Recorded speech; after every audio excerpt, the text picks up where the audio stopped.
Welcome to Sacrilegious Discourse. I'm husband. And I'm wife. Together, we're reading the Bible for the very first time. We grew up without religion and wanted to know what all the fuss was about. Well, what have we learned so far? That God is a dick, and apparently some people believe in talking donkeys? We're not trying to pass ourselves off as experts. Nope, we're just reading the Bible for the first time and giving our first take reaction. If you'd like to join us in this venture, you might consider starting at episode 1. Otherwise, jump in wherever you like. All right, let's go read the Bible. Yeah, let's get to it.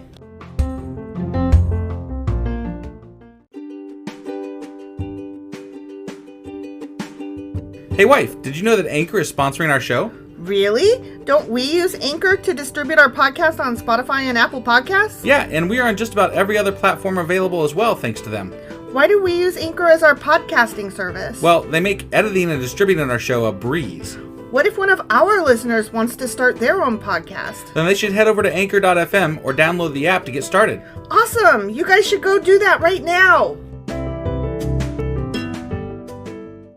Husband! Wife! Do you remember what happened last Friday? Wives. Wives. David's wives. Yeah, David's wives.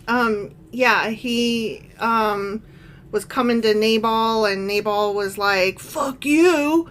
And then, Nabal's wife Abigail was like, right. You're so dumb. And so the then dude she stroked out. Yeah, well, first she went to David and was like, sorry, my husband's an idiot. Pay him no mind. Yeah. And so then when Nabal found out, then he stroked out. Yeah. And so then David married Abigail. Of course, because that's what you do, right? You marry the, right. Well, she was beautiful, smart, and rich. Sure. And in good standing. Yeah. And then there was that other wife, and the then, one. Yeah, Ahinoam. Yeah, that one. Ahinoam. Okay. Yeah. And she was probably already married to David at the time. Apparently. And, and the other wife, Michael, is out of the picture now. The first one, Saul's daughter. Yeah. Saul gave her away, but then he died too. Right. Wait, Saul died? Yeah. I thought Samuel died. Oh, maybe Samuel died. I'm pretty sure Samuel died. I get those two guys so confused because they both start with an S. Right. So, yeah, I think you're right. Never mind. Okay. So, that was 1 Samuel chapter 25? Yes. And today we are doing 1 Samuel chapter 26. All right, let's go do this. Okie dokie.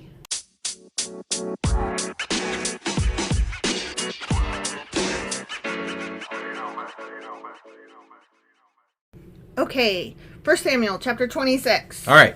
David spares Saul at Ziph. Okay, so the tables have turned. Now David's sparing Saul, because it was Saul chasing David for the longest time. Right. And I know, he was in that cave. David already spared him. Yeah, so why does he got to spare him again? Yeah. That is weird. I didn't even think about that. Wait. Are we sure we're reading the right chapter? No. You're not? What chapter is this? What does it say? It says 26. Then we're in the right chapter. I know, I'm just like, what? I don't understand. Well, the Bible's weird, and it's just weird. Because I thought that Saul was taking a piss, and David cut off his hem and was like, I totally could have killed you just then. Yeah, but, tomorrow they're going to fight again, so it's just the way it goes. All right. And then you got to save him again by sparing him. Okay, well, if we get partway through this and it's all familiar... Then we'll stop and we'll just, re-record. Yeah, exactly. Okay, I'm nervous about it now. It feels so weird. Right. Okay, David spares Saul at Ziph. Okay. Now some men from Ziph came to Saul at Gibeah to tell him, David is hiding on the hill of Hakilah, which overlooks Jeshimon. Okay. So Saul took 3,000 of Israel's elite troops and went to hunt him down in the wilderness of Ziph. Saul camped along the road beside the hill of Hakilah near Jeshimon, where David was hiding. When David learned that Saul had come after him into the wilderness, he sent out spies to verify the report of Saul's arrival. This sounds almost exactly... I thought they made up, though. Well, yeah, what? This almost sounds like the... Okay, I'm really kind of lost here. I'm lost, right? So... David slipped over to Saul's camp one night to look around. Saul and Abner, son of Ner, the commander of his army, were sleeping inside a ring formed by the slumbering warriors. Okay, that's new. Mm-hmm. Yeah. Okay. No, I mean, all right. There's new stuff here, but it's like essentially the same story that was going on before they made up, right? Right. I was just like nervous that somehow I read the wrong chapter earlier somehow. Right. This is weird. Oh, shit. Is he going to walk into another fucking cave and this time he's going to, I don't think so. Chop off a pubic hair or something? I don't think so. Okay. Okay. Who will volunteer to go in there with me?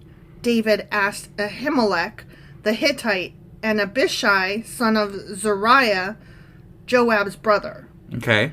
I'll go with you, Abishai replied. Sure, why not? So David and Abishai went right into Saul's camp and found him asleep. Wow. With his spear stuck in the ground beside his head. Yep. Abner and the soldiers were lying asleep around him because that's what you do. Yeah, I mean, you don't put anybody on guard. No. At all, ever. In your camp. That would be really dumb. Why you got to get some good sleep for the next day. Yeah, I mean, you're just soldiers. No one would think of coming to attack you while you're all asleep, right? That doesn't happen. No. These people were very simple, don't forget. I mean, clearly, remember they did the same fight, let's make them come out here, but we'll keep some men behind to burn down the town. It's no wonder that David was able to kill tens of thousands. He's got this extra tactic where he knows to sneak up on them while they're asleep. Yeah. That'll do it every time, That never happened before. Right. That's a new tactic. Yeah. God has surely handed your enemy over to you this time. Yeah. Abishai whispered to David. As opposed to the time that he came to take a piss. Let me ask you this. You're standing there in the middle of your enemy camp. Yeah. Do you stand there and gloat and whisper these things? No. Or do you shut the fuck up? Yeah, I mean, I would assume that you went there to, drive a fucking sword through him. Or something, gain right? information. Or, at the very least, you discussed it before you went into the goddamn circle, right? But you don't just go in there and be like, hey, look at these fuckers. I mean, right? Right, yeah. Let me pin him to the ground with one thrust of the spear. I won't need to strike twice. Yeah. No, David said. Okay. Don't kill him, for who can remain innocent after attacking the Lord's anointed one? Oh, he's still going on about that. Saul's touched by God. But they already fucking made up. I know. I don't get this. I don't understand this. It's just there's multiple fucking stories all through this book that make no goddamn sense. No, the other parts of the Bible sometimes made no sense, but they weren't this out of order and whack. Right. It's just there's multiple stories. Yeah. Just going on wherever they feel like it. Exactly. Surely the Lord will strike Saul down someday, or he will die of old age or in battle. So why the fuck are you in the circle of his camp of army people? I don't know why he's there. Maybe he's just there to get information. Or maybe he's there to be magnanimous. The words surely someday he'll get struck down by old age just is not... it's not special. Surely everybody dies of old age. Right? Surely you'll breathe. Right, yeah. Surely when you wake in the morning... you'll get out of bed. You don't even have to guess at it. Yep, that's gonna fucking happen, dude. Right, exactly. Surely you'll take a shit at some point. Right. Lord forbid that I should kill the one he has anointed, but take his spear and that jug of water beside his head, and then let's get out of here. Yeah. Let's just steal a couple of things, because that's cool. I guess. It sounds so right? Juvenile. Yeah. So David took the spear and jug of water that were near Saul's head. Then he and Abishai got away without anyone seeing them or even waking up, because the Lord had put Saul's men into a deep sleep. That's why. Oh, okay. Yeah. Wouldn't you draw something on his face before you left? Totally, I would totally stick his hand in a bowl of warm water. Draw a mustache over his mouth. Right? Yeah. Or what is it that boys like to draw dicks on each other? Yeah, I figure that's not appropriate anymore. But back then maybe it was. I don't know. I don't know. I mean, isn't that something that drunk college kids do to each other, and they're supposedly adults? Yeah, I guess so. They draw dicks on each other. Yeah, it's the funniest thing they ever saw. A dick.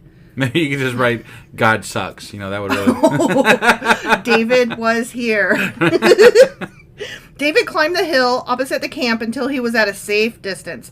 Then he shouted down to the soldiers and to Abner, son of Ner, "Wake up, Abner!" "Who is it?" Abner demanded. "Well, Abner, you're a great man, aren't you?" David taunted. Because he's a petty fuck. Yeah. "Where in all Israel is there anyone as mighty? So why haven't you guarded your master the king when someone came to kill him?" Yeah.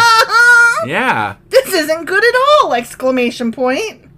"I swear by the Lord that you and your men..." I think David's just full of himself. David is a he's funny. I'm gonna give him. He's something. I don't know that he's a dick quite yet, but he's something. I think he's a dick. He probably is. I mean, that whole getting pissed off and promising I'm gonna kill Nabal's whole everybody there. That was stupid. That was dumb. Yeah. I swear by the Lord that you and your men deserve to die because you failed to protect your master, the Lord's anointed. Look around! Exclamation point. Where are the king's spear and the jug of water that were beside his head? Yeah. Where are those things at? Saul recognized David's voice and called out, "Is that you, my son David?" And David replied, "Yes, my lord the king. Why are you chasing me? What have I done? What is my crime? But now let my lord the king listen to his servant. If the Lord has stirred you up against me, then let him accept my offering. But if this is simply a human scheme, then may those involved be cursed by the Lord. Yeah. For they have driven me from my home, so I can no longer live among the Lord's people, or my wives," the reader added. "And they have said, 'Go, worship pagan gods.' Must I die on foreign soil, far from the presence of the Lord? Why has the king of Israel come out to search for a single flea? Why does he hunt me down like a partridge on the mountains?" Well, if you remember how we discussed in the Q&A that he might have stole his wife? Yeah. That would make a lot of sense. That would make a lot of fucking sense. Yeah. I'm just saying, like, as far as reasons go, that might be a good reason. I'm really curious. I think maybe that he did steal Saul's wife. Right. Well, honestly. And it would explain why. It could explain why all the wishy-washy, like, back and forth, like, okay, we're gonna get along. No, I'm gonna kill you type stuff is happening because, like, 1 second he's like, fuck it, I'm done. Next minute he's like, no, fuck that guy. He took my wife. Yeah. You know. Yeah. So I mean that would explain some of it. Yeah, I guess. definitely. Sort of. But yeah. I mean, I can understand trying to be the better person, and then the next day you wake up and you're like, "Nah, you know what? Nah." Then Saul confessed, "I have sinned. Oh. Come back home, my son, and I will no longer try to harm you, for you valued my life today. But then also that other day, you dumbo." Yeah, like what happened to the other... Oh my God. This story is dumb.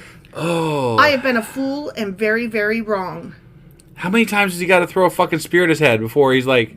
Would you believe him? No, I wouldn't believe him. I'd be like, you know what? Not. I'm glad you're inviting me back home, and maybe you wouldn't try to kill me, but we're just going to stay where we are. Yeah. And how about you go back home? You go back home and earn my trust. Right. Because twice I could have killed you. Oh, yeah. Twice I could have killed you and didn't. So I'm proving... And how many times has he tried to kill him? Right. Like, countless now. Exactly. Like, it's ridiculous. You keep trying to kill me and failing. At least twice now, I could have killed you and didn't, which... Not only does that show I'm a decent guy, but also it shows that my prowess much exceeds yours. Because I was able to get around all your guys. They're definitely trying to show that over and over again, but it's really baffling to me why this has happened multiple times. Exactly. Now, again, I'm going to go back to our Q&A a little bit. There was that king that was served for like 2 years. That 2-year period. In between Saul and David, right? Right. Maybe this was the time frame where there was like some back and forth between Saul and David, and they're like... We need somebody to actually stay home. Yeah, I don't know. Shit. But while y'all are running around over there, we still got to get a king up in here. But these multiple stories just don't make... They're like it's so choppy the way this is going. Yeah. Like, I don't get it. I don't understand. But David takes the bait. "Here's your spear, O king," David replied. "Let one of your young men come over here and get it." Yeah. "The Lord gives his own reward for doing good and for being loyal, and I refuse to kill you even when the Lord placed you in my power, for you are the Lord's anointed one." Okay. How does he be the Lord's anointed one, but also, and the Lord hardens his heart? Right. And makes him go crazy. Well, and also, Saul has already recognized that David's going to be king. Yeah. And also, at one point, David was already fucking king. Yeah. So there's so many, like, weird fucking bullshitty timeline things here that I just can't. And is Saul really the Lord's anointed one? I think no. Seems like he's kind of stupid. I think he's not the Lord's anointed one. I know I said this last time, but I kind of liked Saul at first because... He seemed all right, but now he just is dumb. and crazy. He's crazy. And vengeful and nasty and murdery. Yeah. But you know what? I have a feeling David's going to go down the same path. You think? I think. Okay. I have this feeling because we've already seen a hint of it. Got it. You know what I mean? Got it. I feel like David is going to turn bad. Right. Because, you know why? Because this is supposed to show us that they weren't meant to have human kings. Okay. Right? Because the Lord was like, fuck your human kings. I'm your king, assholes. But at some point, he's got to put it to where, we rule ourselves. Right. Because, obviously he's not involved anymore. Right. And that's the whole sentiment problem. that the book's trying to convey is that we rule ourselves now, apparently. Mm-hmm. I'm thinking somewhat. I don't know. No, I don't know what it's trying to convey. I don't fucking care. But what it's trying to convey is that the people were supposed to continue to follow God even though God clearly left them. Right. That's what it was meant to convey. Got it. And the more that he left them, the more they didn't. And the more that they didn't follow him, the more God left them. Sure. And whatever. Okay, so anyway, David continues speaking. Now may the Lord value my life even as I have valued yours today. May he rescue me from all my troubles. And Saul said to David, blessings on you, my son David. You will do many heroic deeds and you will surely succeed. Then David went away and Saul returned home. The end. This is almost exactly how the last chapter went. Yeah. They're fighting. David almost kills Saul but doesn't. And then they part in peace. Yeah. It was almost exactly... It's like two copies of the same fucking chapter with slightly different stories. Like this time instead of a cave, it was a circle of his sleeping men. Right. Yeah. And this time instead of taking a pee, he was asleep. And this time instead of cutting off the hem of his robe, he stole his fucking water jug and spear. I know I harp on this a lot, but like if this is actually God's word, which a lot of people say the Bible is God's word, right? If this is actually God's word, why is there a need to have contradictory stories right up against each other? How does that help anything? But one might argue these weren't contradictory stories. These were not contradictory, but complementary. Okay, but how do you make up twice with the same fucking person?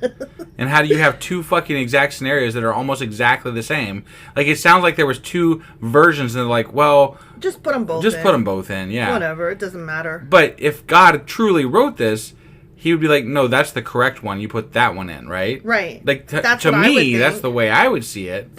If I was God, I would have done a much better job. Yeah, I would have put the fucking correct story in. And it's not. It's the wrong story. And in the right order. Yeah, definitely. Yeah. It's dumb. It's dumb. So, that's all I got, But you know what? To be fair, maybe God originally did pick out the right ones, and then men fucked it up and fumbled it so bad over the years, he was like, you know what? Fuck this, I'm out. But no, I'm sorry. I have been told by multiple people that the Bible is God's word. Yeah, but that's people telling you. Yeah, I know. I don't trust people. I'm just saying, look, I don't want to hear that shit ever again. Like, I'm sorry. Have you fucking read 1 Samuel? You bastards. If you think the Bible was written by God and this is God's word or whatever, you are full of goddamn shit. So you believe that donkeys talk? I don't even care about that. I'm talking about... I care about that. I agree, but I'm saying the contradictory bullshit throughout this book that doesn't make any fucking sense. If you tell me that your God wrote that, your God's a fucking idiot. Like, that's the best he could come up with. Right. That's the best he could do. Yeah. He could literally, supposedly, according to you how powerful he is, he could literally come down here and make all the Bibles read correct. Yeah. That would be awesome. Right. And he could even maybe make us forget that it was ever stupid. Yeah. I'm just saying. And you know what? I would love to be reading this book and be like, oh, that's kind of nice. Oh, that makes sense. Oh, yeah. Okay, I can see it now. Yeah. That would be great. I was okay. I didn't like religion before we started this podcast, right? So I'll admit, I came into it a little bit angry, though. I was much less angry. I actually came into reading this Bible with the intent of reading it with an open mind to with an open mind. Spirituality and history and interesting. I thought maybe even I could enjoy it at some level and like revel in the beautifulness that is the Bible. Mm-hmm. There is none. It's fucking dumb. It's not beautiful. It's not beautiful. It's just stupid. It's stupid. Like, whatever little bit of spirituality I had this Bible has squandered and squashed. I got none. Right. Like, I went in as an agnostic. I came out as a hard, mean, bad atheist. I'm so mad about it. So, I know we're rambling on here a little bit, but we've had a lot of fans tell us that they really enjoy our take on the Bible because it's a fresh look at how you read the Bible because they're used to, their preacher, pastor, whatever. Explaining it away for them. Right, yeah. Whereas we don't know shit. Right, we don't know shit. We're reading it for the first time. We're like, fuck cares? I don't know. Like, what is this stupid ass shit? Right? So, but what was I going with that? I don't know where I was going with that. You've had fans reach out. Oh, yeah. So we've had fans reach out about that. I'm just curious if we've ever actually convinced somebody that was religious into being not religious or less religious. Or at least question. I haven't heard that yet. I've heard people that were already questioning say they enjoy. Yes. But I haven't heard. But I mean, how many believers are going to be sitting through this listening to us? They could be hate listening to us. Like those motherfucker wife and fuck husband and wife. Those fuckers. I'm going to listen to this shit and I'm going to prove him wrong. I wonder if any of those guys are like, my bad. No, you're right. The Bible is total trash. I would love that would be just one person make my fucking year. You know? Yeah. Oh man. Well, the year's young. The year is young. We're still only halfway through it. That's true. It's true. We haven't had any other pandemics hit us yet. Shut your fucking mouth. Because monkeypox is coming for you, mister. Yeah. That's right. I forgot. All right. We're rambling. We totally are. We always do. I know. So let's, that was 1 Samuel chapter 26. And tomorrow we'll be back for 1 Samuel chapter 27. All right, we'll see you guys tomorrow. Bye.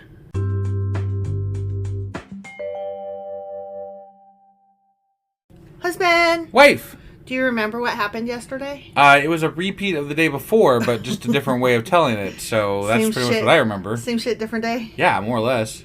I mean, yeah. Instead of sneaking into the cave, David slept into the sleeping circle and stole Saul's sword and spear, water bottle. Not his sword. Oh, his spear and his water bottle. Right. Yeah. Yeah, that was basically pretty much it. And then they made up again, and he was like, I totally could have killed you. Yeah. And Saul was like, you're the best, just like I said last time. But then I, came after you again anyway. Yeah, I don't get it. And they're friends again. Right. And Saul's like, you're anointed by God, and just like he was the last time. And David's like, no, you are. Yeah, so that was 1 Samuel chapter 26. 26, and today we are doing 1 Samuel chapter 27. All right, let's go do this. Okie dokie.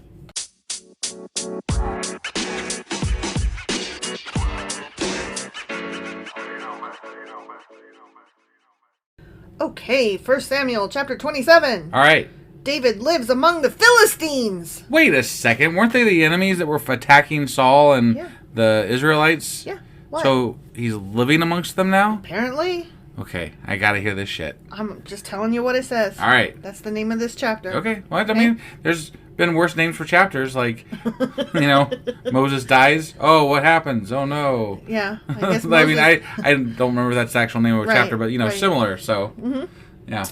So, it starts out, but David kept thinking to himself.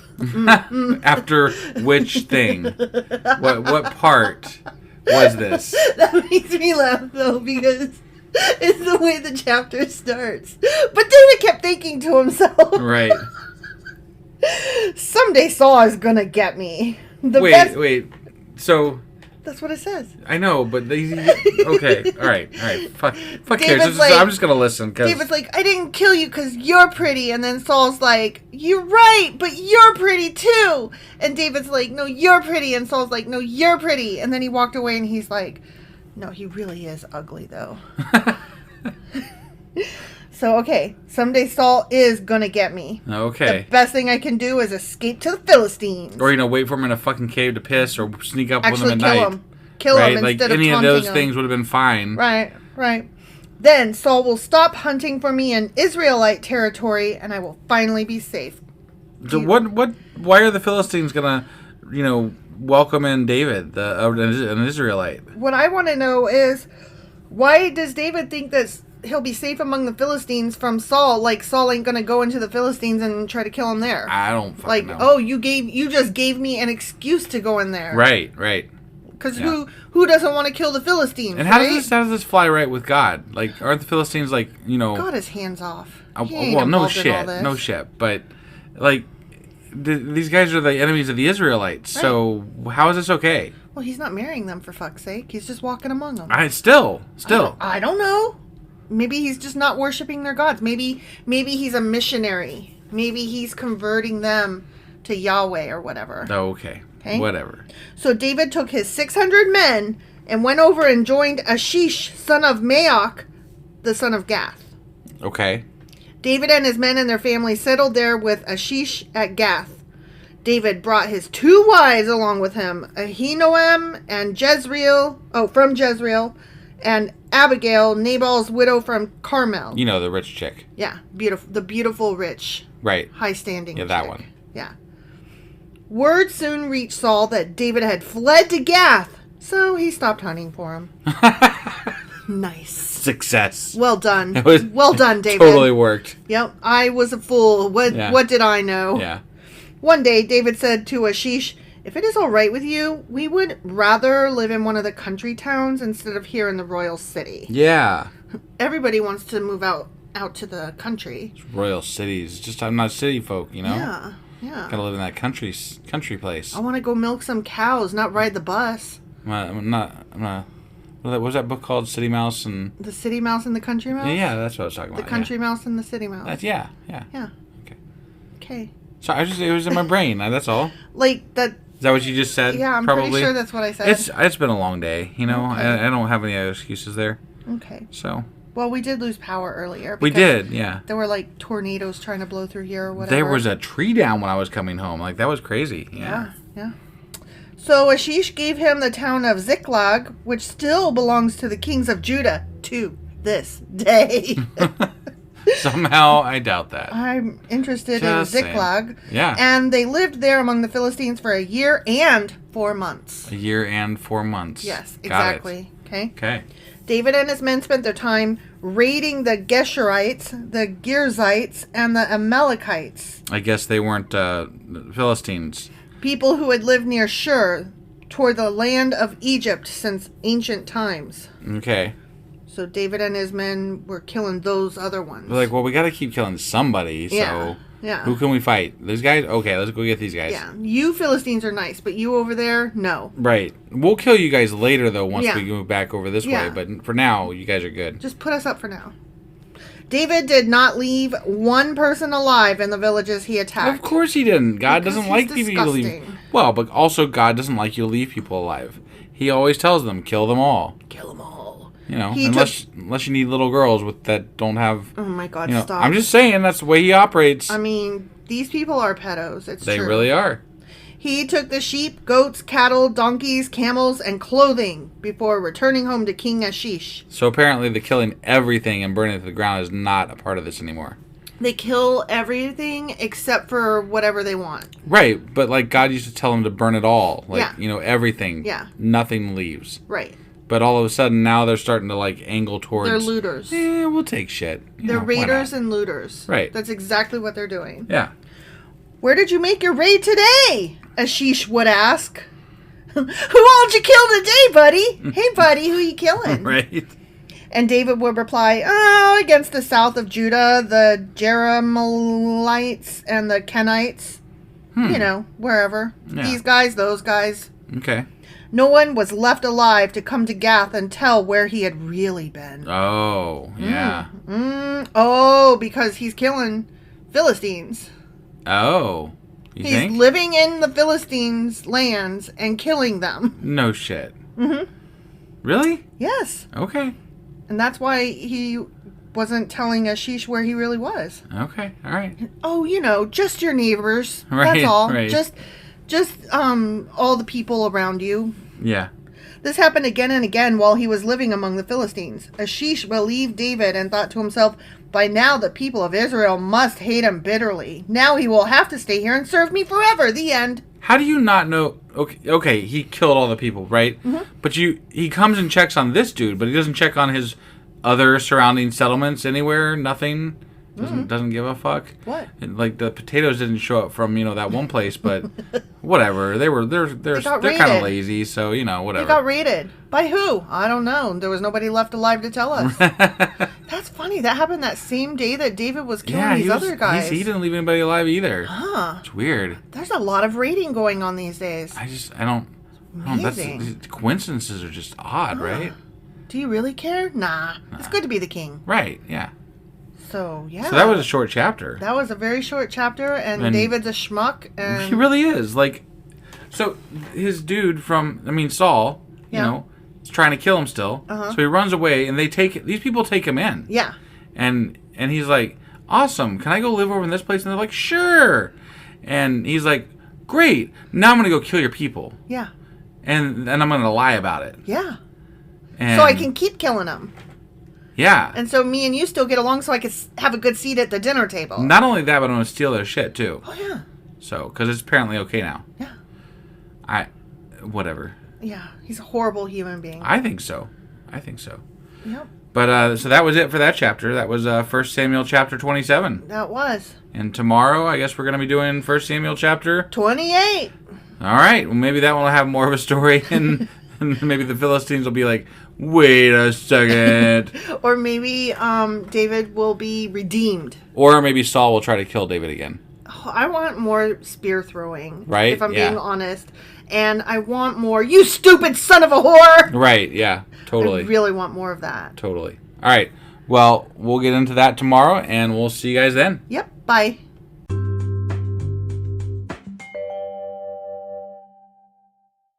Husband. Wife. Do you remember what happened yesterday? I actually don't.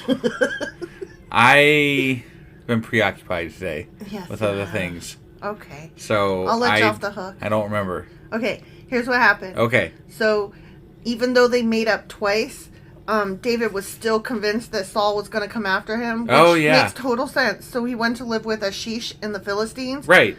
And was killing other Philistines while he was there. That's right. He was manipulating the Philistines. And he's lying to them and shit. And he was totally invading their people. But then Achish is like, who are you killing? And he's like, oh, I'm getting these other guys. And so then Achish is like, oh, the Israelites must totally hate you. This is awesome. You have to stay here and serve me.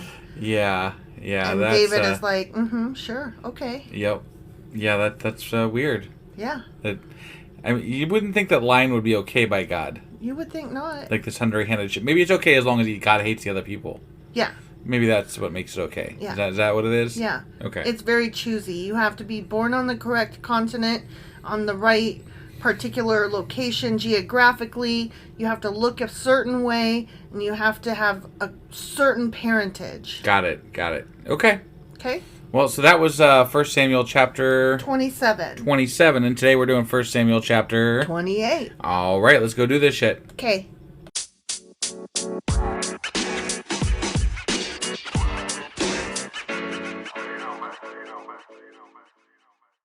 Okay, so 1 Samuel chapter 28.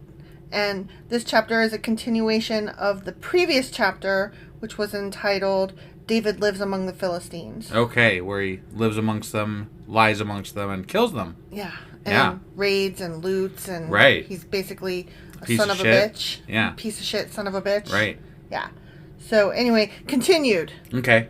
About that time, the Philistines mustered their armies for another war with Israel. Oh, no. King Achish told David, you and your men will be expected to join me in battle. That should be interesting since he's been killing his own people. I'm kind of curious how that's going to go. Right, yeah. Very well, David agreed. Now you can see for yourself what we can do. Right, yeah.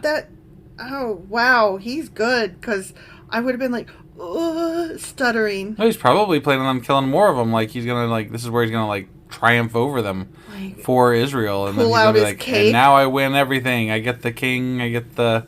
And the cake. Whatever, everything. Yeah. Then Achish told David, I will make you my personal bodyguard for life. David's like, it's not going to be a very long life. We'll see about that, buddy. So, okay, that's the end of that section. Okay. Next section is called Saul and the Medium at Endor. Medium? Endor? At Endor, which is Star Wars, right? Yeah. That's where the Ewoks are. Isn't that where the Ewoks are? I think that's where the Ewoks are. See, when I saw Endor, I was thinking Lord of the Rings, but no, I guess you're correct. Right. Yeah, sorry. But yeah, medium, like medium fry or like medium... No. Like... Medium in the Bible is fortune teller. Fortune teller. Yeah. Okay. Well... But that's illegal. They're not supposed to do that. Right. That's not good. Okay. Well, I'm curious how this is going to go. I'm curious as well. Meanwhile, Samuel had died. Yeah. A while back, yeah. Remember, he died? A couple chapters ago, wasn't it? Remember how when he died a couple chapters... No, yeah, a couple chapters ago. Okay, all right. Yeah. This book is named after him, so I just find it so weird. That there's even a second Samuel. I know. Maybe he just keeps talking after he's dead. Oh, that could be. Like, do you think he comes back from the dead? That would... I mean, that'd be a little bit too much. Lazarus did or does. Did we read? Did he? We didn't read about Lazarus. I don't know about. I mean, I've heard of Lazarus, but we haven't read about him yet, right? No, we haven't read about him. But didn't Jesus bring Lazarus back? Yeah. Oh, so that's that was why. Yeah, right. It wasn't like he just came back. Jesus brought him back. Okay. Yeah. Yeah, you're right. My bad. That's in the New Testament. Yeah, that's a ways we're not away. there yet. Right. So yeah, nobody has come back to life yet, I guess. No. So. Okay, well, meanwhile, Samuel had died. Yeah. Like we said. Yep. And all Israel had mourned for him. All of it. 100%. Yep. He was buried in Ramah, his hometown. And Saul had banned from the land of Israel all mediums and those who consult the spirits of the dead. Well, then what the hell is the title he's going to consult with one called for? He's probably like, get out! And then he's probably like, wait, no, I need one of you. Come back. The Philistines set up their camp at Shunem, and Saul gathered all the army of Israel and camped at Gilboa. Mm-hmm. When Saul saw the vast Philistine... Philistine? I was tripped up over Saul. Oh, okay. When Saul saw the vast Philistine army, he became frantic with fear. Yeah. Ooh, I'm so scared. He asked the Lord what he should do, but that son of a bitch, the Lord, refused to answer him, either by dreams or by sacred lots or by prophets. That is garbage, is all I can say. Yeah. He's like, I'm trying to follow you, you son of a bitch, Lord. Right. Get over here so I can follow you. What do you want me to do? I'm not going to talk to you. Yeah. And the Lord is like, you're fucked. I mean, in the past, that has meant that you're fucked. Yeah. So... Yeah. I would be worried a little bit right here. I would definitely be concerned. Saul then said to his advisors, find a woman who is a medium. The ones I just kicked out of here? Yeah. So I can go and ask her what to do. Yeah. Since God's being a wordless dick. Right. Yeah. His advisors replied, there's a medium at Endor. Now, wouldn't your first reply be like, how the fuck y'all know where a medium lives? Because they were probably over there visiting them. Right. So I would be like... None of these people ever listen to their higher-ups or their God or anybody. That was a trick question. You're all fired. Well, yeah. Except for that he needs them. Except apparently. For bring me that medium and then you're fired. Right, yeah. So Saul disguised himself by wearing ordinary clothing instead of his royal robes. If you're a king, wouldn't you just go in there and be like, yo, I know I said that this wasn't the case, but I need you, so, like, you're cool. Yeah. And, like, I don't need to disguise myself because I'm king, so... I'm king. Help me. Yeah. I'm king, and what king says goes. Right, and right now I say this goes, so... And it's still bad, and but I'm not happy right about it, but... But we need you. Yeah, while I'm here. Yeah. Yeah. Then he went to the woman's home at night, accompanied by 2 of his men. I have to talk to a man who has died, he said. Yeah, Samuel. You call up his spirit for me? I'm sure. Yeah. Are you trying to get me killed? The woman demanded. I love the way that's phrased.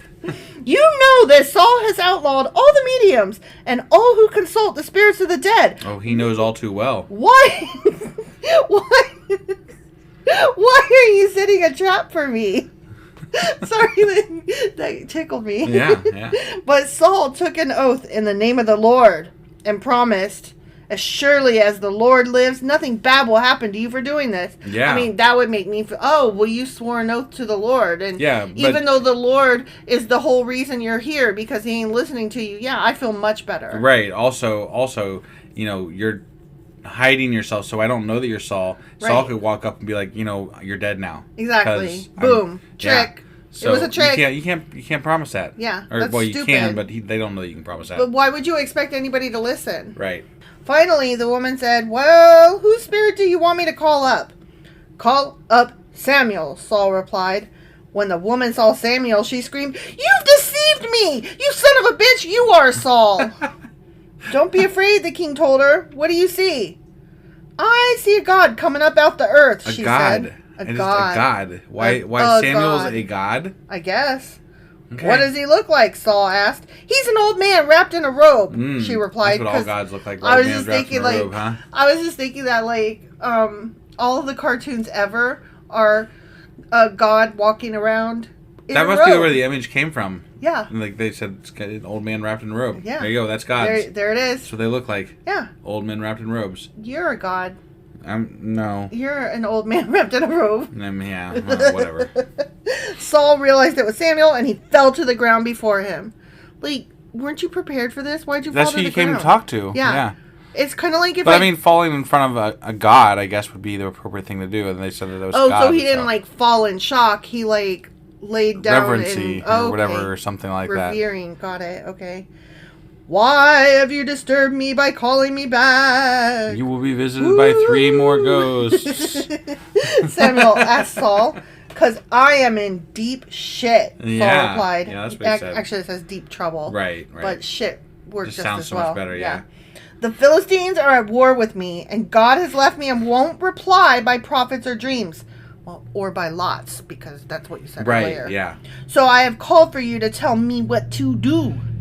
I mean, sounds like he did the right thing, right? Yeah, except for that if God's not talking to you, you're now doing something that you're not even supposed to be doing that's against God's laws. So okay, but does this bode well for you? Here's the thing. God made him be bad, right? And then God's like, "I can't believe you're bad. I'm so mad at you for being bad." And then Saul is like, "God, help me. I want to listen to you. And can you give me advice?" And God's like, "Nope." And then so he's like, "Well, fuck me. I might as well go. If I'm going to be bad, I'm all in." Right. You hate me anyways. Who gives a shit? Right. You know? Sure. It's kind of like when I used to be a teenager and I would go out, if I was running late, I would go ahead and just stay a whole half hour to an hour late. Right. You're already in trouble. Might as well get all the way in trouble. Well, it made no difference. Right. Either way, I was going to get my ass beat with the wooden spoon. Sure. Whether I was 5 minutes or an hour. So you're in trouble or you're in trouble. Yeah. So I'm in trouble with 5 minutes of fun and running home the whole time. So really no fun.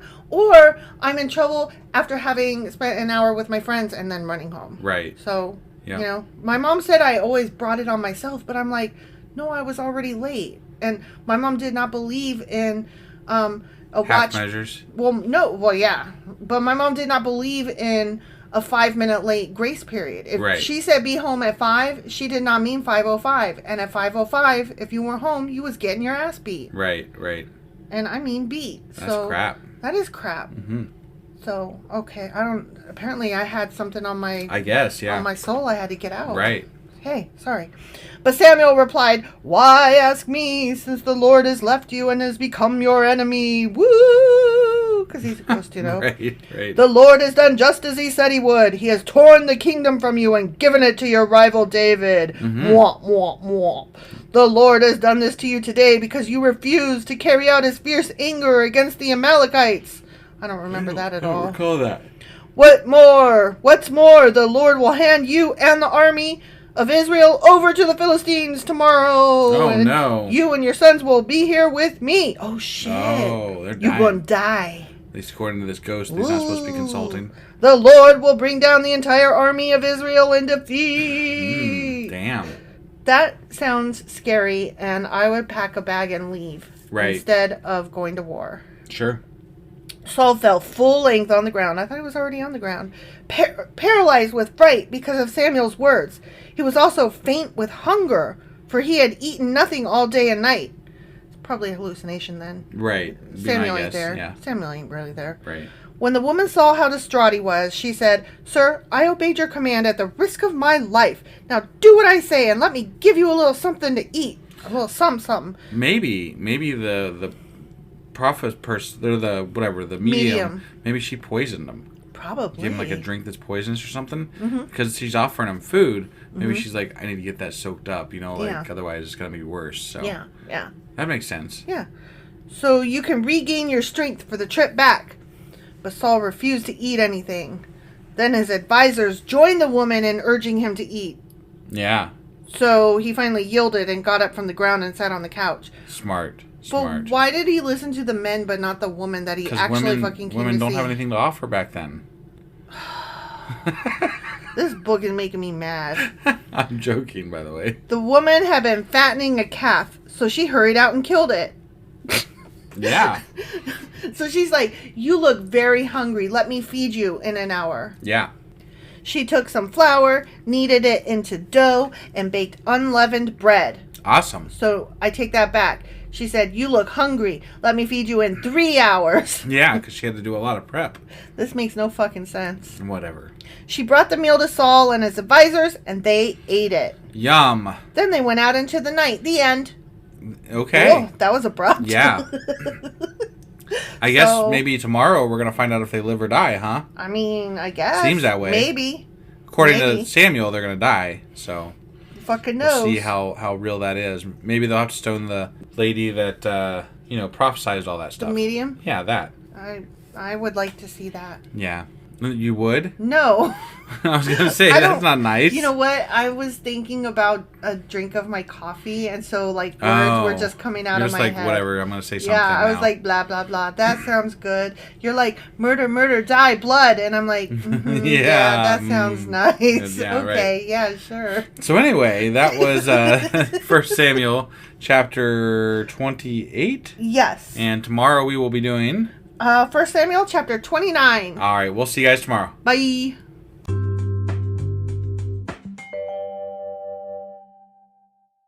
Husband. Wife. Do you remember what happened yesterday? I think Saul was talking to ghosts. He was. Yeah. He was like, all mediums, get out of this land. And then he was like, fuck me, I need a medium. Right. And so that was bad timing on that, kicking them all out. Yeah. And then he went to one, and she was like, why are you trying to trick me, fool? Right. And then... But then she did her medium thing. Yeah. And then Saul talked to Samuel. And Samuel was like, you fuck, boy. Right. You guys gonna die. Yep. And Saul's like, no. Yeah. And so that's where we're at. Yeah. Before we go too much further, I do want to mention one thing that Which is what? It's normally at the end of our podcast, but I feel like I miss a lot of people, so I'm just going to say this occasionally at the beginning. Okay. But Patreon. Yeah, we have a Patreon where people can help support us. Yeah. And we have signups for as low as $2 a month. Mm-hmm. And all you got to do is go to patreon.com/Sacrilegious Discourse, or just go over to Patreon and search for our name, and you'll find us. Sacrilegious Discourse. Like I said, $2 a month. That's like less than 7 cents a day. Is you know, it's pretty cheap. I can't math, so... I'm just saying. Like, if we could get everybody that listens to us to sign up over there for $2 a month, we'd be set. As far as, running our podcast. Right. Not, rich. No, we ain't that popular. Yeah. No, not yet. You guys could help make us popular, though. Your idea of tell everybody you know. I was just making sure that they understood that our idea of set is a lot different from other people's idea of set. Yeah, this ain't This American Life or anything. But, No. I'm not trying to buy a yacht. I'm just trying to make sure that the podcast stays afloat. If we could upgrade our computer, that would be amazing. And a new computer would be amazing. Right, yeah. Because it froze up the other night. And we had to re-record. It did, for the second time now. Yeah. It's going to be a problem. Yeah, that was bullshit. All right, so anyway... The ghost thing, that was Samuel chapter... First Samuel chapter... Chapter 18. Okay, wait, what? I said 18 because I'm dyslexic. I was like, what the hell? I'm dyslexic. I apologize. 1 Samuel chapter 28. Ah, that's better. Yeah, okay. I had transposed the 1 and the 2. At least one of us is paying attention. Fuck off. And so we're about to start 1 Samuel chapter 29. All right, let's go ahead and get into this. Okie dokie.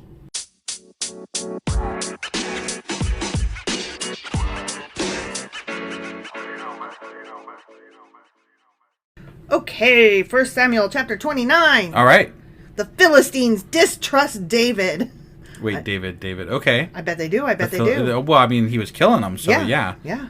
You're telling me that not one fucking person escaped until this point, maybe? And I was like, you know what? Yeah, right? That's the same motherfucker. I saw that guy walking west the other day, and the next thing I knew, my whole family was dead. Weird, right? Yeah. Yeah. That's the same motherfucker. Right. Can you even believe that? He brought a whole... Why was he walking that way with an army? And then the whole town's dead. What's up with that? Yeah, I'm pretty sure something's going awry here. Didn't he say he was heading down south? No? Okay. Oh, yeah. Well, I don't know. I kind of distrust him a little bit here. I'm just telling you what That's I saw. That's just why... Yeah. I don't know. Hearsay. I got rumors. I just don't know how you can get away with fucking killing lots of Philistines without nobody fucking noticing. I mean, this was like miles and miles and miles away without Twitter. Still. Again, nobody, not a single fucking person hid in a bunker somewhere. Totally with you. And, like, ran to tell somebody. Not one person. I'm totally with you on this. Okay, all right. So the entire Philistine army now mobilized at Aphek and Aflac, and the Israelites camped at the spring in Jezreel. Okay. As the Philistine rulers were leading out their troops in groups of hundreds and thousands, David and his men marched at the rear with King Achish. They're gonna tear him up from the ass end, huh? From the ass inside. Oh, that reminds me when we were watching. Oh, guys, if you're not watching The Boys, oh my God, yeah, that show is both great and terrible. Yeah, if you got a weak stomach, don't watch it. And if you don't like crudeness, I don't know why you'd be listening to our podcast, but if you don't like crudeness, but you know what? It's not the crudeness that is the problem. Anything that's cool is going to be crude. Right. But this show is like beyond gory. Oh, yeah. It's ridiculously horrific. Yeah. And so when you said... amazing. Oh, it's an amazing show. But the horribleness it tops itself each episode. Yeah, for sure. And so when you said they're going to march... Tear them up in the ass end? Yeah, in the ass end. Oh, that reminded you, yeah. That, just, what was that, episode 2? No, it was this season? 3. 2 or 3 of this season. Yeah, if you haven't seen it yet and you do watch it, you'll know exactly what we're talking about. Yeah. And it's if you know, you know. It's not okay. The Ant-Man character. Yeah. And what he does and where he goes and how it happens. Not good. It's not good. Not good. That was coming in from the wrong end. Okay, so anyways. Yeah. But the Philistine commanders demanded, "What are these Hebrews doing here?" And Achish told them, "Excuse y'all. This is David, the servant of King Saul of Israel. Yeah. He's been with me for years, asshole." Years? He's been with him for years? And I've never found a single fault in him from the day he arrived until today. But he's been with him for years? Apparently. That's what this guy's saying. Okay. And then he probably was thinking, so shut the fuck up, asshole. Right. But the Philistine commanders were angry. "Send him back to the town you've given him." Yeah. They demanded, because remember, he was like, "We don't want to live in town. We want to be free to sneak around and kill everybody." Right. He can't go into battle with us. What if he turns against us in battle and becomes our adversary? I mean, that's a fair question, I think. We literally just presented that, so yeah. Is there any better way for him to reconcile himself with his master than by handing our heads over to him? You could maybe put him in the front instead of the back. I'm just saying, like, that would be my move there. Yeah. Isn't this the same David about whom the women of Israel sing in their dances? "Saul has killed thousands and David his 10,000s." So that was a song. Yep. So Achish finally summoned David and said to him, "I swear by the Lord that you have been a trustworthy ally. I think you should go with me into battle, for I've never found a single flaw in you from the day you arrived until today." Yeah. But the other Philistine rulers won't hear of it. Please don't upset them, but go back quietly. Yeah. What have I done to deserve this treatment? David demanded. You're not going to have to fight your own people? I only just murdered a bunch. Right? Why do they hate me so? I mean, I think they have a legitimate claim here based on what I know. Why are they so suspicious of me? Why are you asking such a stupid question, David? What have you ever found in your servant that I can't go and fight the enemies of my lord the king? But Achish insisted. "Look, as far as I'm concerned, you're as perfect as an angel of God." Damn, that's high praise. "But the Philistine commanders are afraid to have you with them in the battle. Now get up early in the morning and leave with your men as soon as it gets light." Do you think that's what's going to happen? So David and his men headed back into the land of the Philistines. What? While the Philistine army went on to Jezreel. The end. That is not what I expected. I was totally not expecting that. I know. Like, you asked the question and I was like, I got one more sentence. Wow. Let me just read it. What? What is going on here? I have no idea. I thought that he was going to just, like, whoop their ass from the other side. I mean, he still might, but... I guess he could, yeah. Or either that or like, while you were gone, I burned the town down. Whee! Or looted like literally everything. And then went and ran. Right, yeah. I mean, what? You guys weren't here. Yeah. You don't know. So yeah, that happened. Yeah, I mean, okay. All right. I don't get it. He's been killing Philistines and this guy likes him. The other guy, I don't get this. Like, it's weird. It makes sense. He's like staying safe from Saul. He's also knocking out the Philistines little by little, and he's safe. It's true. He's got a good deal, I guess. Yeah, he's got the best deal, and his men follow him. They love him. Right. Like, what's the problem here? As far as like being in David's camp, like, what's the problem here? I guess there is none, but I do take some. He's lying to his buddy that's put him up. Yeah. And he's telling him that he's killing Israelites when he's actually killing Philistines. Yeah. And that alone, to me, is, if he's supposed to be this godly person, is not okay. Well, like, I know isn't lying like one of those things that's not good? I know lots of people who claim to be godly who do horrific things. But do you know lots of people who claim to be godly that are also in the Bible? And the Bible claims them to be godly as well? I mean, I don't know too many people that are in the Bible personally. I don't know anybody in the Bible. Right, exactly. That's what I'm saying. Okay, so. Fair. I don't know. All right, well, that was a short-ass chapter. Mm-hmm. And so that was 1 Samuel chapter 29. And tomorrow we will be doing 1 Samuel chapter 30, and that'll be Friday. So then on Saturday we'll do a Q&A, and I'm not sure what we're going to cover, but we will come up with something good. I'm sure. And then we have our new Asimov Guide to the Bible book. We should probably find something in there, right? Yeah, I'll flip through and see what I can find in there. And then on Sunday we'll do our weekly replay. And then on Monday will be the final chapter. 1 Samuel chapter 31. Heck yeah. Yeah. We're finishing up another book of the Bible. Goddamn right we are. Wow. All right. Well, we will see you guys tomorrow. Yep. Bye.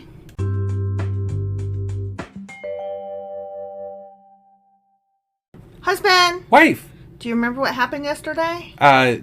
David went to go battle, but then they were like, nah. And then he was like, okay.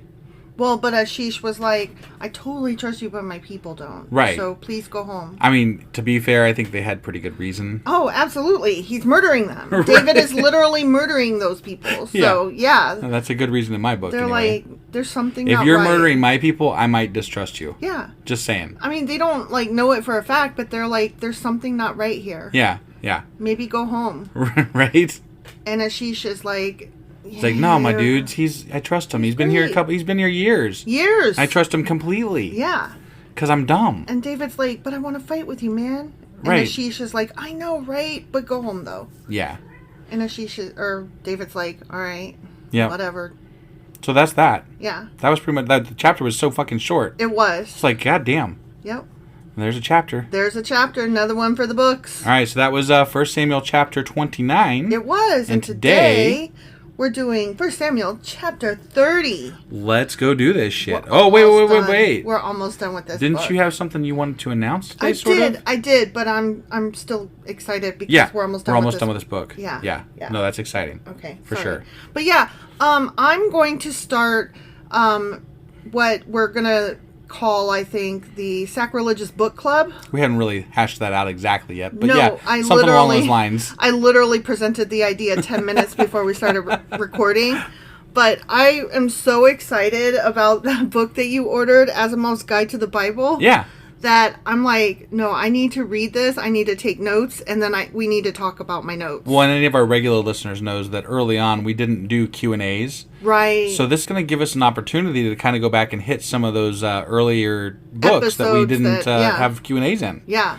So, I mean, I kind of find that exciting. And more than that, that, we don't know everything. We're stupid. We're very stupid. So, I mean, I think our second catchphrase, besides who we are and what we do, is we're neither scholars nor academics. Yeah, every episode we say it. Yeah. So yeah, we're going to be starting that probably next week. I think we're aiming for Sundays maybe, so that probably Sundays, and The first episode will probably just talk more about who Asimov is and the book itself, and to just kind of give anybody who wants to do a read-along a chance to maybe obtain a copy or decide if they want to play along with me. And just for the record, those of you who listen on the replays, we will be putting that episode on the replays as well as a standalone for those of you who are listening to us daily. So either way, it works out for everybody. Yay! Okay. That being said, we still have a chapter to read, so let's go read 1 Samuel chapter 30. Okie dokie.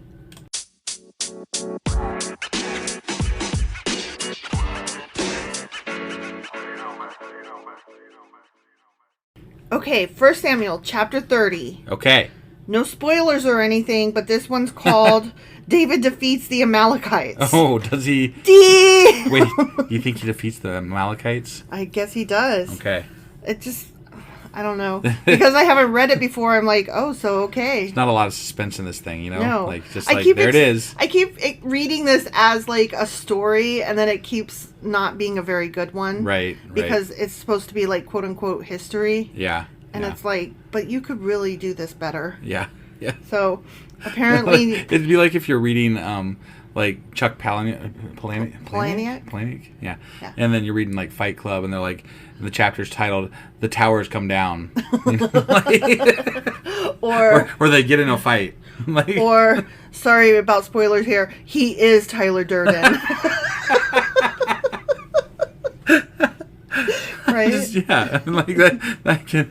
Oh yeah. Not good. That'd be Bible chaptering right there. It really would, right? Yeah, yeah. Okay. How to chapter title a book via like the way the Bible does. Yeah, every fucking chapter is a spoiler. Right, yeah.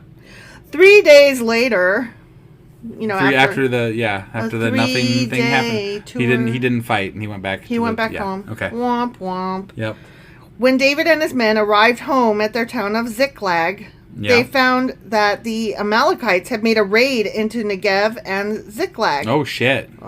They had crushed Ziklag and burned it to the ground. Oh, damn. Okay, well, I guess that's a good reason to go after him. Yeah, yeah. But, you know.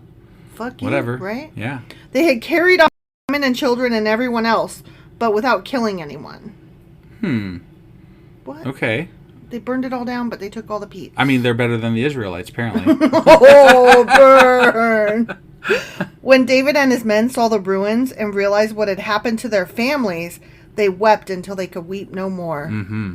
David's 2 wives, Ahinoam from Jezreel and Abigail, the widow of Nabal from Carmel, were among those captured. I mean, they said everybody, so that makes sense.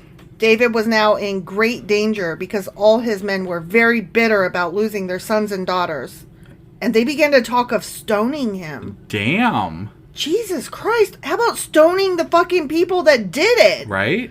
Like, what the fuck? That would be my first response. Not, you know, they love this guy. Like, David's right? He's a great leader. And then it's like, we lost our families and now we're going to, kill you. Those guys were mean. I hate you. What? And I'm not even a fan of David. People were very wishy-washy in the Bible back then. Yeah, according to what we've read anyway. I mean, people are wishy-washy today. True. You know. Yeah. But David found strength in the Lord his God. Of course he did. That was good of him. Yeah. That was good of him. Yeah. Then he said to Abiathar, the priest, "Bring me the ephod."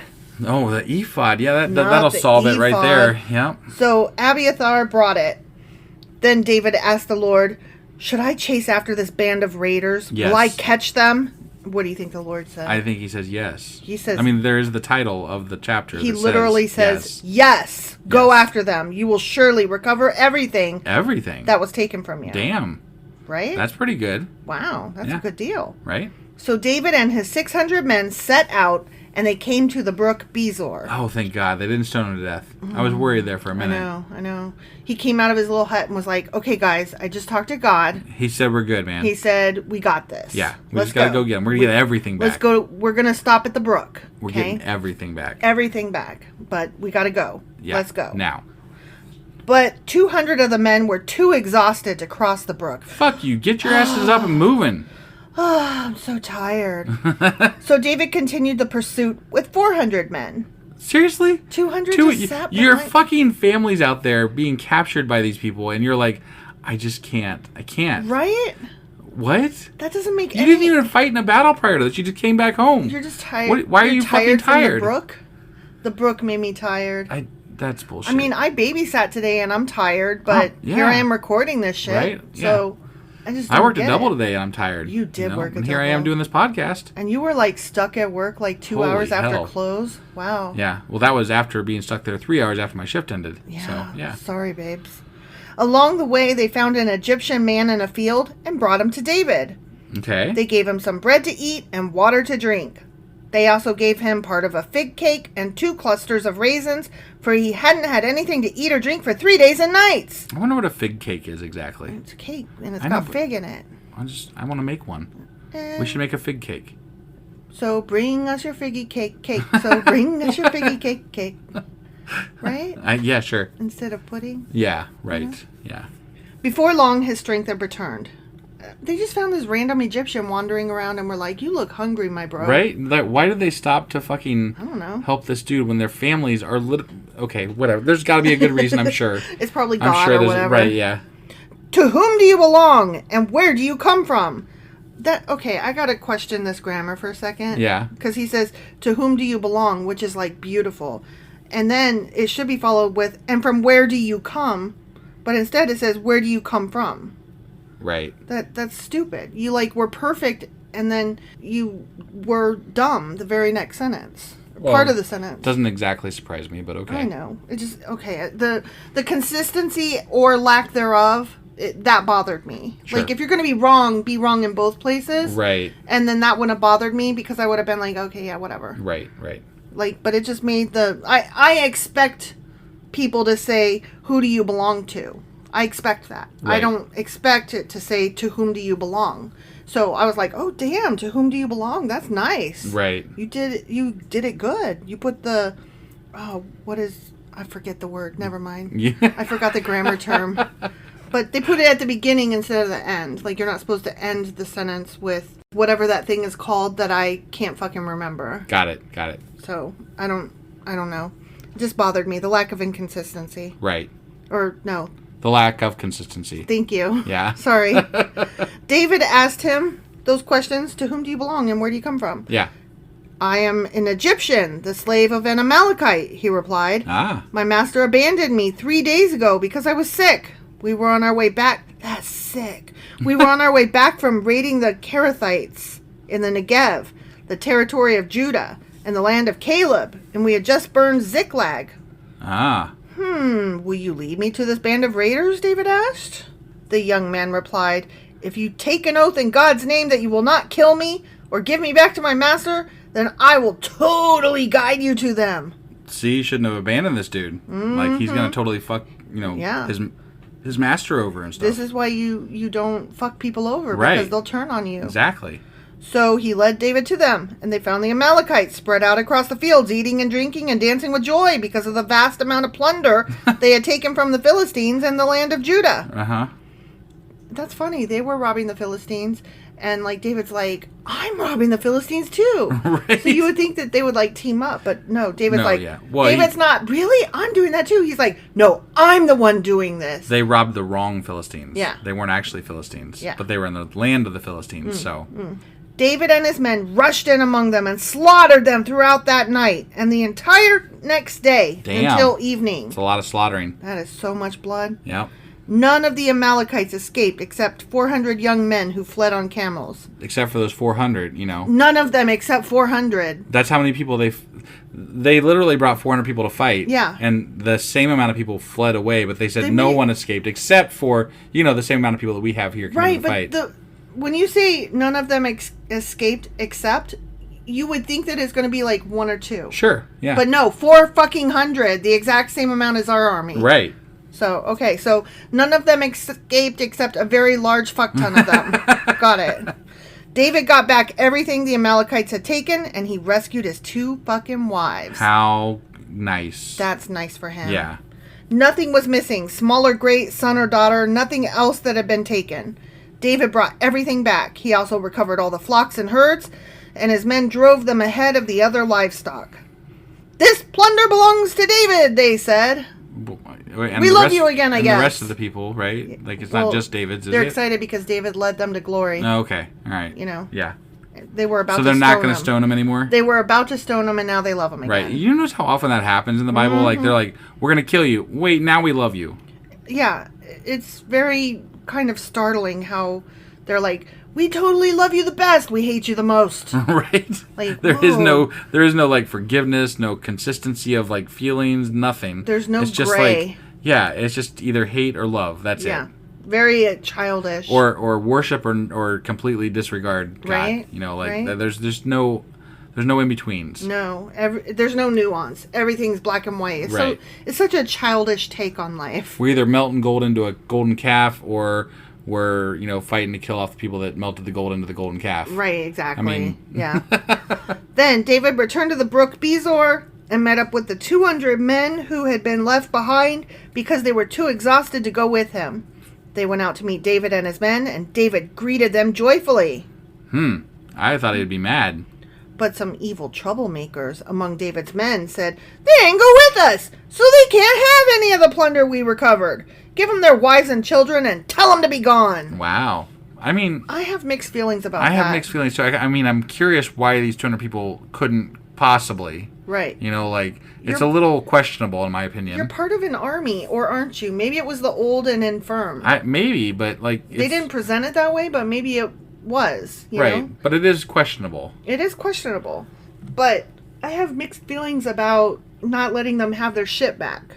Right. But I need to know more about the story. Yeah, definitely. But David said, no, my brothers, don't be selfish with what the Lord has given us. He has kept us safe and helped us defeat the band of raiders that attacked us. Yeah. Who will listen when you talk like this? We share a fucking like. Those who go to battle and those who guard the equipment. Oh, see, they were guarding the equipment. Mm-hmm. Oh. That's different. They were still fulfilling a purpose. That's not how they portrayed it, though. They portrayed them as lazy. I was tired. Right.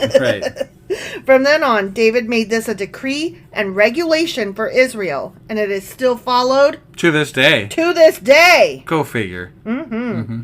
When he arrived at Ziklag, David sent part of the plunder to the elders of Judah, who were his friends. Here's a present for you, taken from the Lord's enemies, he said.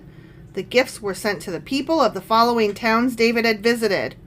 Ready? I'm going to read you some towns. Okay. Bethel, Ramoth Negev, Jatir, Aror, Sifmoth, Eshtemoa, Rakal, the towns of the Jerahmeelites, the towns of the Kenites, Hormah, Borashan, Athach, Hebron, and all the other places David and his men had visited. The end. That's a lot of towns. That's a lot of towns, and that's... Yeah. That's a lot of plunder that they split up between those towns that they visited. That was their plunder. It was just theirs, but they gave it to everybody. Yeah, that's crazy. That is weird.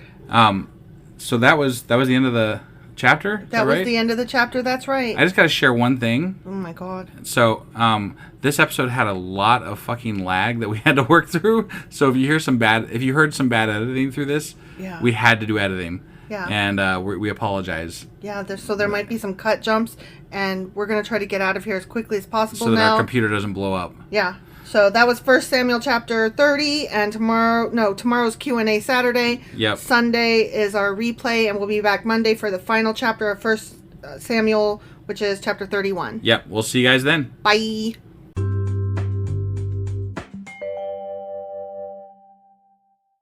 Husband. Wife. It's Q&A Saturday. It sure the fuck is. Are you ready for this? I am ready as I'll ever be. Do you know what we're talking about today? I actually don't. You kind of left you to your own devices on this. You sure did. For you to figure out. So I'm going to be surprised here. Yeah, well, there were only a couple of things that we had vague questions about, maybe. Okay. And, I mean, the story was pretty straightforward. There wasn't... Aside from timelines, maybe, but yeah. But we've already gone over that in our last Q&A. Exactly. That happened. Right, they got them timelines fucked up. So, I thought I would look a little bit more into some of the characters. Okay. One of which was the medium that Saul went to. Yeah. And the other one is Ashish, which... is the He's the guy that Philistine trusts, guy. Yeah, he trusts David beyond the shadow of a doubt. Yeah. Yeah. So I thought we would talk a little bit about them two guys. Okay, perfect. Well, you ready to go ahead and get on into this? Yeah, let's. Let's do it.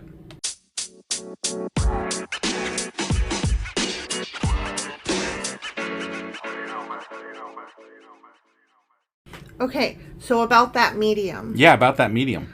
She is referred to as the Witch of Endor. That's a cool fucking name. I know, right? Like, that's one of the coolest things I've heard as a name in the Bible so far. Exactly. And apparently she has inspired lots of art, and there's an opera, and I'm sure with a name like that you just can't go wrong. Like you're winning right there. Yes, I'm so into this. Like I want to start a Twitter account for Witch of Endor. I want to write a book that has the Witch of Endor in it. Like I'm imagining that this character that like has lived forever. Right. You know? Yeah. God, I mean, the possibilities are endless. Oh man, it's strong. It's right. It's good. It got some oomph behind it. It sure does. That is some moxie in that name. Right. Definitely. Witch of Endor. Speaking of Endor, I do want to make an aside here. Okay, sure. So yes, you are right in that is the planet of the Ewoks from Star Wars. Yes. But I mean, we knew that. Right. But remember when I was like, I thought that it was from the Lord of the Rings, and you were like, no. I mean, okay, if I didn't know that it was. If it is, it is. Okay. It's a city in the Lord of the Rings. So okay. I wasn't totally crazy on that one. Okay. All right. Okay. Yeah. Fair enough. Thought I'd put that out there. Fair enough. Okay. She's also known as a pagan oracle. Which makes sense. Obviously, yeah. Yeah. A necromancer. A necromancer, huh? Because she raised the dead. When did she raise the dead? Fucking Samuel. Well, she brought a spirit to. She's referred to. She didn't bring him back to life, though. But she raised him in that moment. All right. So she's referred to as a necromancer. Okay. There's also a word that refers to her that has been translated as ventriloquist. Somebody who's able to throw their voice. Okay. And that was one of her quote-unquote magical powers. Okay. So. That's not very magical to me, but I'm just putting it out there. Okay? Yeah. She's also referred to as the Pythoness, which I found very interesting. That is a Greek title that refers to the high priestess of the Temple of Apollo at Delphi. So she was Roman or Greek or whatever? No, she wasn't. She was called after that. You know what I mean? Like in reference to. Okay. Like they were like, you're just like the Pythoness. Kind of thing. Okay. All right.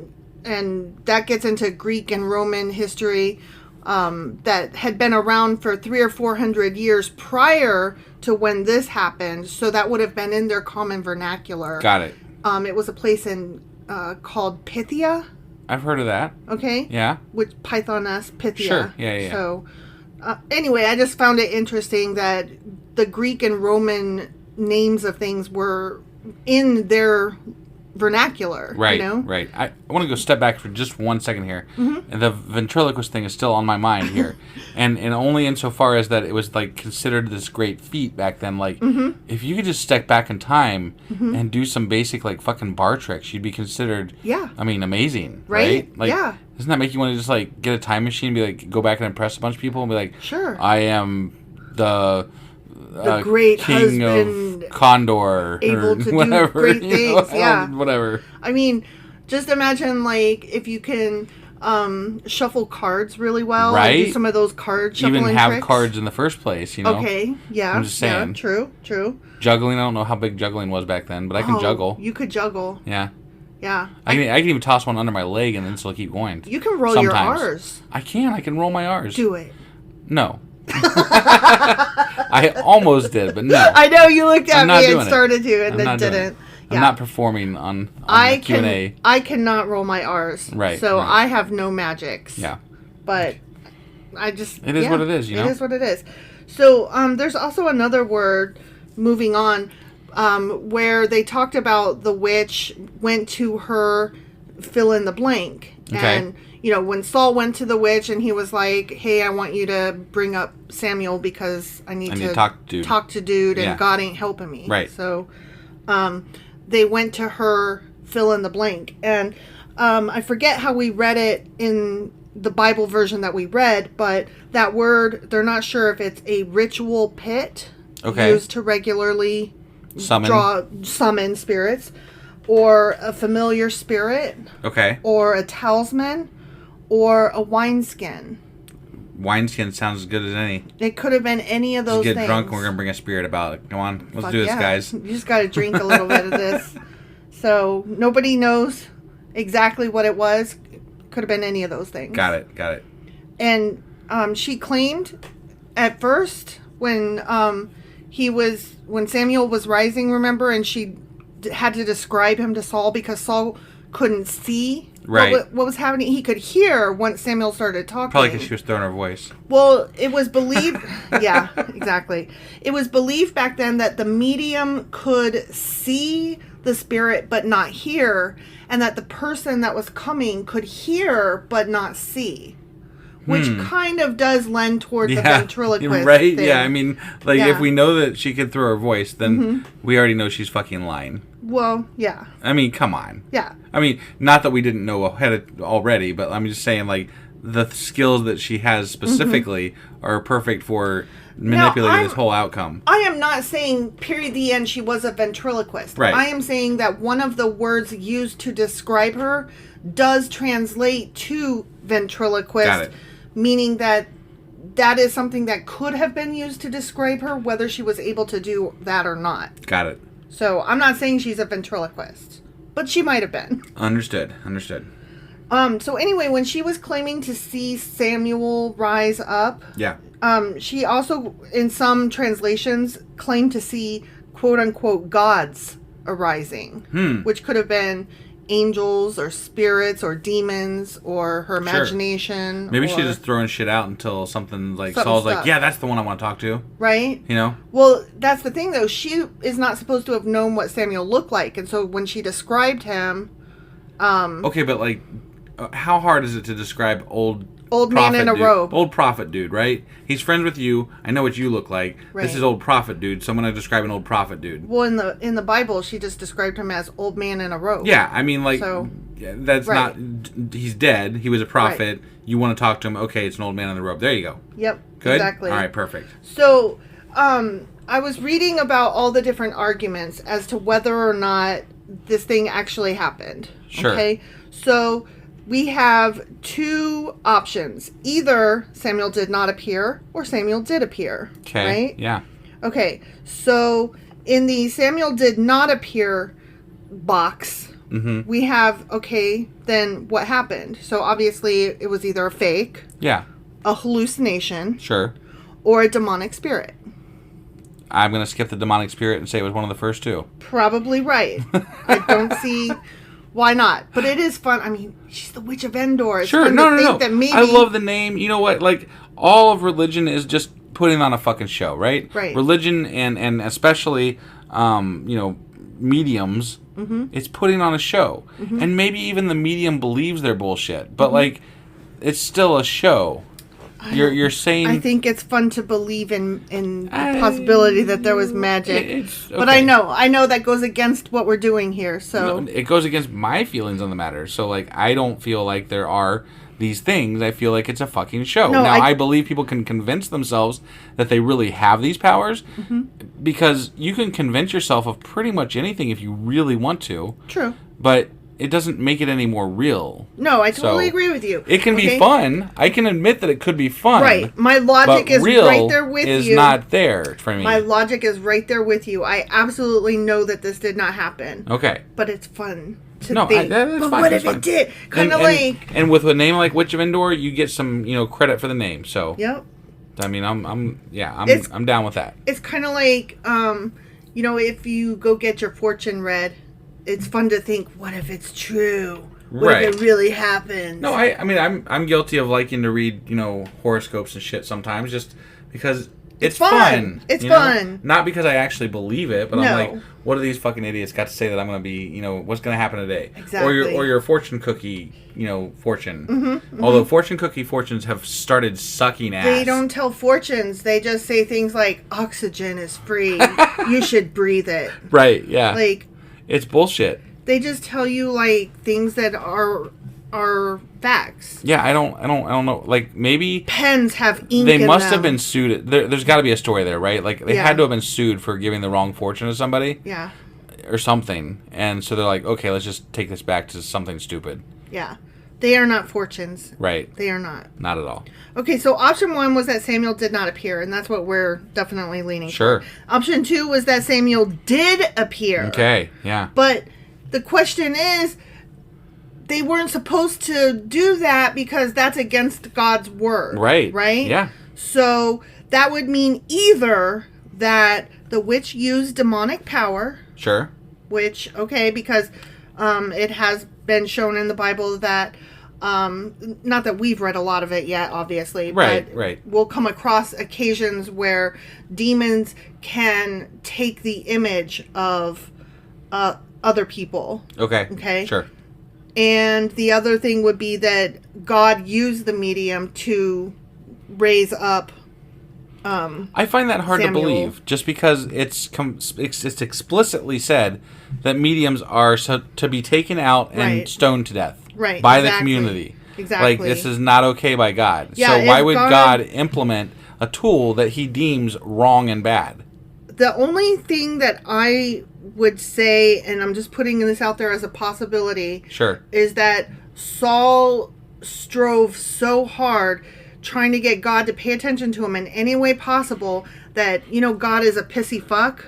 Well, yeah. I mean, maybe God was like... We've been reading the Bible, right? Yeah. So God maybe was like, okay, you little asshole. And so he brought Samuel up to tell... Because remember what Samuel said. You are going to die, stupid. Right. Because you are doing everything wrong. Right. Right? Including this. Yeah. So maybe it was like God's final practical joke against Saul, sure, which is in keeping with his pissy disposition. But it's also in keeping with his back and forth as to what really matters and what doesn't really matter, because it really mattered in chapters past that you don't use mediums and mediums don't exist. No, I totally agree. So I'm totally with you on that. I'm just putting out there a possibility. Yep. So that's all I had on the Witch of Endor. Okay. I mean, which I just love that name. It's great. I can't help myself. I'm just, I've got to write that character. Right. Okay, so moving on to Ashish. Okay. Do you remember who Ashish is? He was David's friend. Well, he's a Philistine. He's David's friend. Yeah. So, first thing is, I'm probably pronouncing his name wrong. Sure. It's probably Achish. Okay. So, just want to put that out there when I was studying up on him. Right. Oops, my bad. Sorry, Achish. Right. Okay, so it means his name is more likely a title, like a general title of royalty. Okay. That was applicable to all Philistine kings. And I have a reason for that. Okay. That I'll get into in a minute. Okay. So the monarch described as Achish, the king of Gath, was the guy who David sought refuge with when he fled from Saul the first time. Sure. Okay. He's called Abimelech, meaning father of the king. Got it. Okay. And it was probably either the same king or his son. And I'm tending to think his son, and I'll tell you why in a minute. Okay. With the same name described as Achish, the son of Maok. Okay. To whom David reappeared a second time at the head of a band of 600 warriors. Got it. Okay. Yep. I did not realize that Achish was the same guy that David went to twice. Ah. Remember the first time he went to Achish, or he went to the Philistines, and then he was like, oh, they don't like me, so I think I might be in danger. So he feigned craziness. Yes. And ran away. Yeah. It was the same guy. Really? But how would he not have recognized him? So it couldn't have been the same guy. It had to be that Achish is a title. Okay. And so when he went back several years later, clearly... This is another Achish. It had to be another Achish, because the first one, if it was still the first one, he would have recognized him and not liked him a lot. Right. Got it. So it was either his son or just somebody else with the same title. Okay. Okay, sure. Right? That's my opinion. Yep. That makes sense to me. And remember when Achish was like, David's been with me for several years. Yes. It turns out he was only with him 1 year and 4 months. What? Yeah. So what the fuck? I mean, it seemed like they jumped the timeline there pretty quickly. Right? And I was questioning that at the time. And that's why I was like, wait a minute, and I had to jot that down as something to tell you. Because, but now they're saying it's literally only 1 year and 4 months, and that's not several years. I mean, they don't have the time isn't the same to them, right? Like, time is, they don't have cell phones and shit that's pointing out what time of day and day of the month it is. But how many winters have we gone through? Right. One, motherfucker. One. You've gone through one fucking winter. Right. Not several. Right. Maybe I would give you 2 because you can't remember things, but several indicates probably like 4. Right. Do you really think he was with you for 4 winters? No, stupid. Right. So, anyway, there was that. Okay? Yep. And historians of the ancient Near East agree that David probably lived around 1000 BCE. So that's when all this shit happened. Gotcha. Which is why it was important for me to tell you that with regard to the Pythoness. Right. Basing it off of the Greek mythology and all that stuff. When that would have occurred. Got it. Okay? Yep. So that's what I have for you today. Are you impressed? Are you pleased? I'm impressed with the name Witch of Endor for sure. Right? That's an impressive title for sure. Did you learn a thing? I mean, I always learn a thing. I love the Q&As. I think they're awesome. Did you have fun? I had fun. Yes. Do you look forward to many more? I do look forward to many more. Okay. I don't know what I'm asking you. I mean, you just, I'm just saying words now. You do a good job, wife. Oh my God, thank you, husband. That's what I was looking for. I'm such a needy fuck. I needed that validation.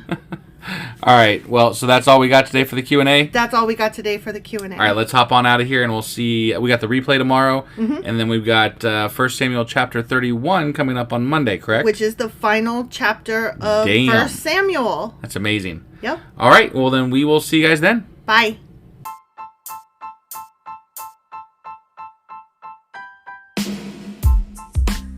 Hey, wife. I guess that's the end? But husband, that's just sad. It doesn't have to be. We are on lots of social media platforms like Twitter. Our handle there is sacrilegious_D. For D's nuts. Oh my God. Stop doing that. Anyway, we're also on Facebook, Instagram, and Pinterest. There's a link to all of our social media sites at our website. Ooh, we have a website? Yeah, it's sacrilegiousdiscourse.com, where you can also find a link to our merch shop. We have a merch shop? Yep, we have podcast-themed clothing, mugs, notebooks, and more, as well as an atheist and science-themed products. Wow, our fans should really go check that out right now. Definitely. They can get in touch with us by sending an email to sacrilegiousdiscourse@gmail.com. But before they do that, we could really use some help. Oh yeah? With what? Well, it's not free running the podcast, and we need some financial support in order to get better equipment, which will free up time so we can concentrate on our podcast and our fans. Okay, so what should they do? Head over to patreon.com/sacrilegious discourse and sign up as a contributor on our podcast. Supporters there receive additional bi-weekly episodes that we record just for our Patreon members for as little as $2 a month. Also, we'd really appreciate it if you would like and subscribe on whatever platform you're using. And Apple Podcast reviews help us out tremendously. Like and subscribe. Leave an Apple review. Join us on Twitter. Support us on Patreon. That's a lot of instructions. Don't forget to say thanks. Thanks. Okay, bye.